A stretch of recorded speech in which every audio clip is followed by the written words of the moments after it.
సిరిసిల్ల నియోజకవర్గంలో municipal election ఉందిగా, ఏ party గెలవబోతుంది? TRS. ఎందుకు?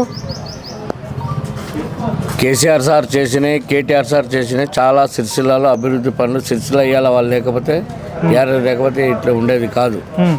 కాబట్టి ఆయనకే కంపల్సరీ టీఆర్ఎస్ఏ. కాంగ్రెస్ పార్టీ మంచి చేయలేదా? లేదు, ఏం చేయలేదు. ఎందుకు? ఏం ఆయనకి చేయరాదు, ఏం చెప్తారు ఆయనకి? చెప్తాను కదా నేనే పరిపాలన మంచిగా అంటాడు. అన్నంత మాత్రం ఏది మరి లేదు కదా, కనబడతలేదా? 6 గ్యారెంటీలు అమలు కాలేదా? కాలే. 6 గ్యారెంటీలు ఎక్కడికి? 6 గ్యారెంటీ అవి అట్టిగా బస్సులో పెట్టి కొట్లాట మొగలకు పరిశాన్ని ఆ బస్సులలో కొట్టుకుంటారు, చికెన్కి పట్టుకొని కొట్టుకుంటారు. వాళ్ళు ఏమంటే మేము సీట్ మీద కూర్చున్నా, ఈ మొగలు అంటే మేము టికెట్ తీసుకొని మేము కూర్చున్నాం అంటారు. వాళ్ళంటే ఆడలు వాళ్ళంటారు, పెద్ద మొగలు ఆడలు కొట్టుకుంటారు, కండక్టర్లను కూడా కొడుతున్నారు. అటువంటి పరిస్థితి ఉన్నది. ఇప్పుడు కేసీఆర్ 10 ఏళ్ళలో చేసిన పరిపాలన ఏం చేయలే, మొత్తం అప్పు చేసి తిన్నాడు, అది అంటున్నాడు. అప్పుడు ఏం చేసిండు ఆయన? డెవలప్ చేసిండు ఆయన. ఆయన తిన్నాడా? ఇది చేసిండా? ఆయన సొంతం ఏమైనా చేసిండా? ప్రజలకు మంచి చేసిండు. గరీబోళ్ళకు, ముసలోళ్ళకు, ముడుగోళ్ళకు అందరికీ ఎంతో సాయం చేసిండు. ముసలోళ్ళకి అయితే చాలా. నువ్వు పింఛన్ వస్తుందా? నాకు వస్తుంది. 4,000. 4,000 వస్తలేదు. 4,000 ఇస్తున్నాడు కదా. ఇస్తా. ఏమిస్తాడు ఆయన? 4,000 ఏడాది కాదు. కేసీఆర్ సార్ ఉంటే కంపల్సరీ ఇప్పటికీ ఆయన సంవత్సరానికి 5,000 చొప్పున ఆయన 4,000 చేస్తా అన్నాడు, చేస్తుండే. ఇప్పుడు 3,000 అన్నా 3,500 రావు కాలేదు. ఇప్పుడు మున్సిపల్ ఎలక్షన్లో మళ్ళీ కాంగ్రెస్ పార్టీకి గెలిపిండి అభివృద్ధి చేస్తూ ఉంటున్నారు. ఎవరు? కాంగ్రెస్ పార్టీని గెలిపిండి అభివృద్ధి. అది కాని పని. అది ఆయన ఎక్కువ అవగాహన లేదు. ఇప్పుడు సిరిసిల్ల నియోజకవర్గంలో మొత్తం 39 వార్డులుగా ఎన్ని వార్డులు గెలవబోతుంది? 39 వార్డులు కంపల్సరీ. 30 వార్డులు గ్యారంటీ వెళ్తాయి. ఎందుకు అంత గట్టిగా చెప్తున్నావు? కంపల్సరీ వెళ్తాయి, నమ్మకం. కేటీఆర్ ఏం అభివృద్ధి చేసిండే ఈ సిరిసిల్ల నియోజకవర్గంలో? చెప్పలే, ఏం చెప్పరాదు. అన్నీ చేసిండు, ఏది కూడా లేదు ఒకటి అనేది లేదు. మున్సిపల్ ఎలక్షన్లో ఏ పార్టీ గెలవబోతుందన్న? టీఆర్ఎస్. ఎందుకన్నా? అది అంతా డెవలప్ అయింది, డెవలప్ చేశారు కాబట్టి ఖచ్చితంగా బీఆర్ఎస్ పార్టీ గెలుస్తుంది. ఈ బీఆర్ఎస్ పార్టీ ఏం పరిపాలన చేయలేదు, కాంగ్రెస్ పార్టీ వచ్చినాక అభివృద్ధి అవుతుందని అంటున్నారు. లేదు లేదు, ముందు నుంచి బీఆర్ఎస్ పార్టీ అయినా కానీ మస్తు డెవలప్మెంట్ చేసింది. ఇంకా ఇప్పుడు కాంగ్రెస్ పార్టీ ఏం చేసారు, లేడీస్కి ఫ్రీ బస్ అని చెప్పారు.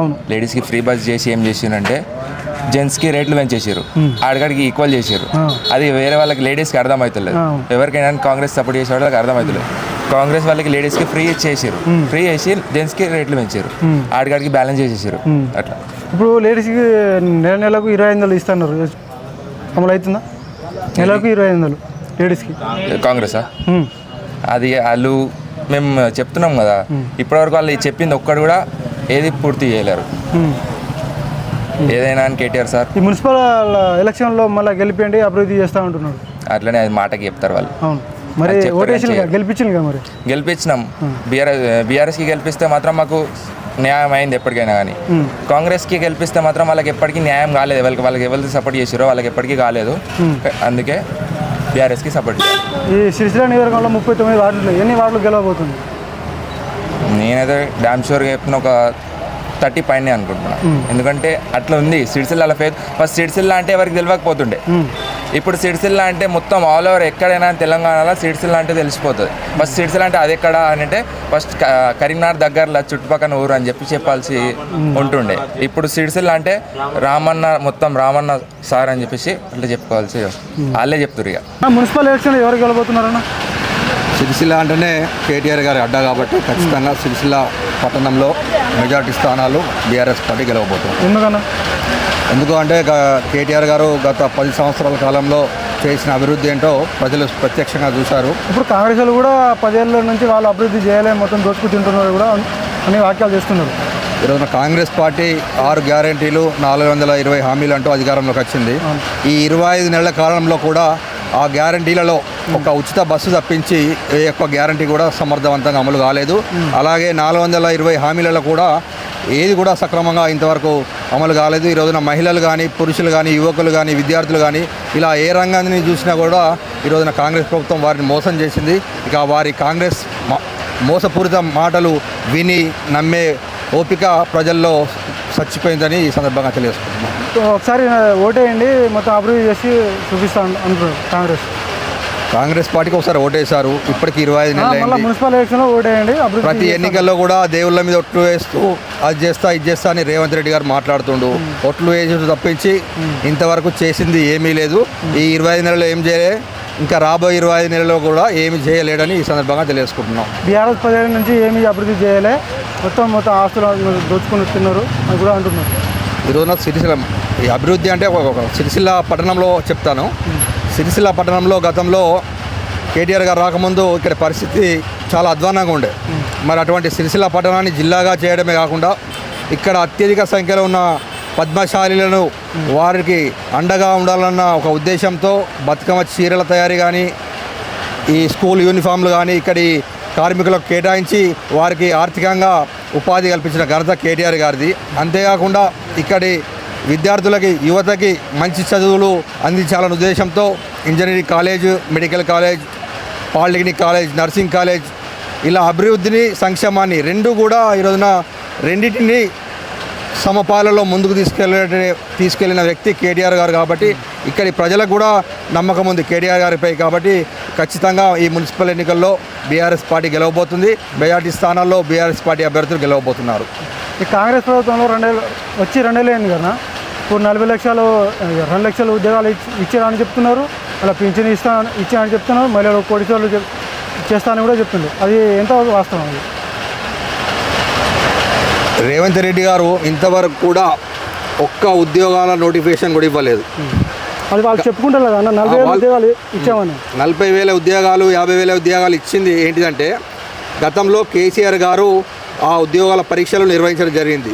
మరి అప్పుడు అసెంబ్లీ ఎన్నికల కోడ్ రావడం వలన ఆ ఫలితాల విడుదలలో జాప్యం జరిగింది. ఆ జాప్యం జరిగిన తర్వాత ఈ కాంగ్రెస్ పార్టీ అధికారంలోకి రావడం, ఆ ఫలితాలను విడుదల చేసి ఆ నిరుద్యోగ యువతలు ఎవరైనా ఉన్నారో వారికి ఆ నియామక పత్రాలు అందించారు. కానీ ఈ రోజున వారు ఇంతవరకు కూడా నోటిఫికేషన్ కూడా ఇవ్వలేదు. ఈ రోజున యువకులకు మాయమాటలు చెప్పి రేవంత్ రెడ్డి ప్రభుత్వం మోసం చేస్తుందని ఈ సందర్భంగా తెలియజేసుకుంటాము. అంతేకాకుండా పెన్షన్లు కూడా 2,000 గతంలో ఉండే 4,000 చేస్తామని చెప్పారు. మరి ఇంతవరకు కూడా 25 నెలలు అయినా కూడా వారు 4,000 ఇంతవరకు ఒక్కరికి కూడా ఇవ్వలేదు. నెలకి 25,000 ఇస్తున్నారు. మహిళలకు కూడా 2,500 ఇస్తా అన్నారు. అది కూడా ఇంతవరకు కూడా అందించిన దాఖలాలు లేవు.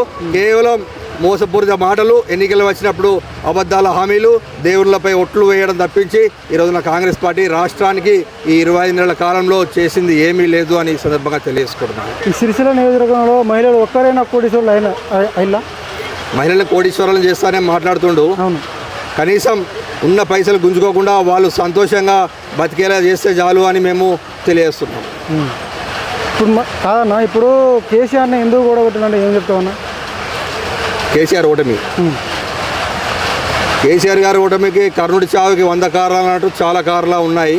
కానీ ఏంటిదంటే అందులో ముఖ్యంగా ఈ రేవంత్ రెడ్డి ఈ మోసపూరిత హామీలు ఏమైతే ఇచ్చారో అవి గ్రామీణ ప్రజలు నమ్మడం, ఈ కాంగ్రెస్ పార్టీకి ఓటు వేయడం వలన ఈ రోజున బీఆర్ఎస్ పార్టీ ఈ గత ఎన్నికల్లో ఓటమికి ప్రధాన కారణమైంది. ఇప్పుడు ఈ మున్సిపల్ ఎలక్షన్లో కాంగ్రెస్ పార్టీకి ఓటేయండి, మొత్తం అభివృద్ధి చేస్తా, బీఆర్ఎస్ పార్టీ 10 ఏళ్ళ నుంచి ఏం చేయలేదు అని అంటున్నారు. గతంలో కాంగ్రెస్ ప్రభుత్వాన్ని నమ్మే ఓటు వేసినందుకు ప్రజలను అరిగోస పాలు చేస్తున్నారు. ఈ 25 నెలలు చేయండి, వచ్చే 25 నెలలు కూడా చేస్తారన్న నమ్మకం లేదు. ప్రజలు గమనిస్తున్నారు. గత కేసీఆర్ పాలన, ఇప్పుడున్నటువంటి రేవంత్ రెడ్డి పాలన ఎలా ఉందో బేరీజు వేసుకుంటున్నారు. వాళ్ళకి చాలా స్పష్టంగా అర్థమైంది. కేసీఆర్ గారు తప్పించి ఈ రాష్ట్రానికి వేరే ఏ ఇతర నాయకుడు కూడా ఆలోచించలేడు ఆయనలా అన్న విషయాన్ని ప్రజలు ఈ రోజున గమనించారని మాకు ప్రచారంలో పూర్తిగా అర్థమవుతుంది.